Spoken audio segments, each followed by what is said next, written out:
So I'm glad you're back to continue our conversation about assumptions. And we started it last week, right? Where we talked about the fact that it's not about avoiding assumptions altogether, although we hear that a lot, don't we? Don't make an assumption, just, get to know the facts. Well, the truth is that life doesn't work that way all the time, does it? Sometimes we are put in a position where we have to make an assumption. The key is, how do we do it well? How do we do it in a healthy way, a constructive way, rather than a destructive way, right? Because an assumption is bridging the gap between what we know to be true and what we don't yet know to be true. But the key is to make sure that we go and get clarification, right?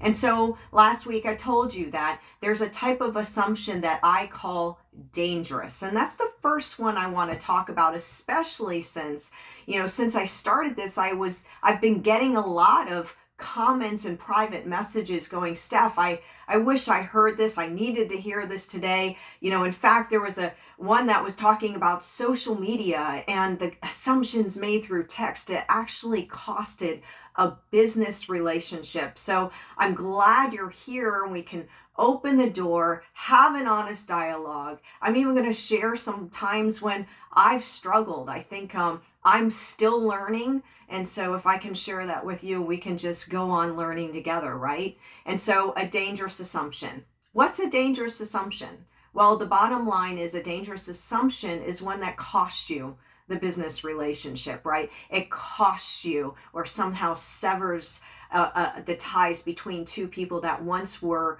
together, whether it be friends or parents with their children or, children with other siblings, or it just working relationships, spouses. When we make assumptions that are dangerous, we can actually find ourselves pushing people away. So they're dangerous, they're divisive. And I find not that the assumption itself may be, because there's different types, right? There's a dangerous assumption that's just, fictional storytelling. It really isn't true about the person. And then there's the assumption that turns out to be true, but because in the manner in which we handled it, it was dangerous. So we're going to dig into all of that. But I just want to specifically do a broad stroke around what is a dangerous assumption. Well, it's one where it costs you the relationship.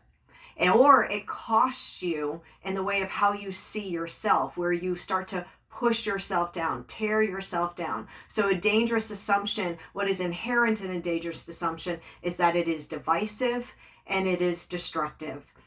And one of the things I've noticed that in a dangerous assumption is it's incredibly nearsighted. In fact, I say it's hypersensitive on feelings. So what happens in a dangerous assumption is we're hypersensitive on what this is making me feel, how it is right now, whether it's I read a text and I sense a tone, or I put something in there, or it makes me feel this way and I don't like the way I feel. I'm hypersensitive to that. And then I lose the ability to have vision for what?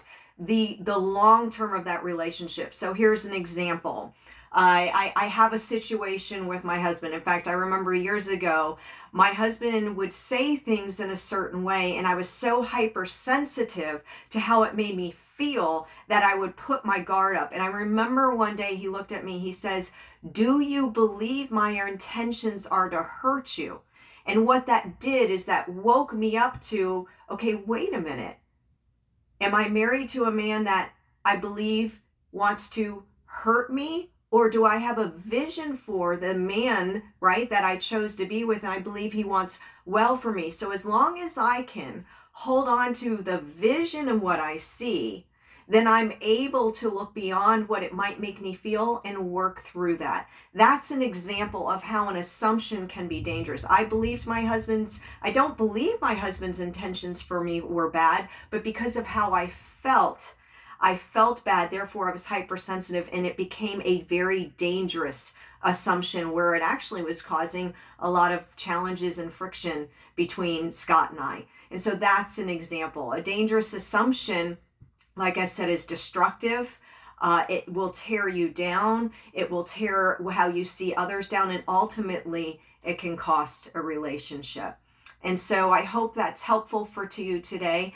And as we continue this conversation, we're going to talk about next week the dangerous assumption and how we see ourselves and how we tear ourselves down based on how we might be viewing and interpreting that which is happening around us. Hope you have a great week, and I'll see you next week.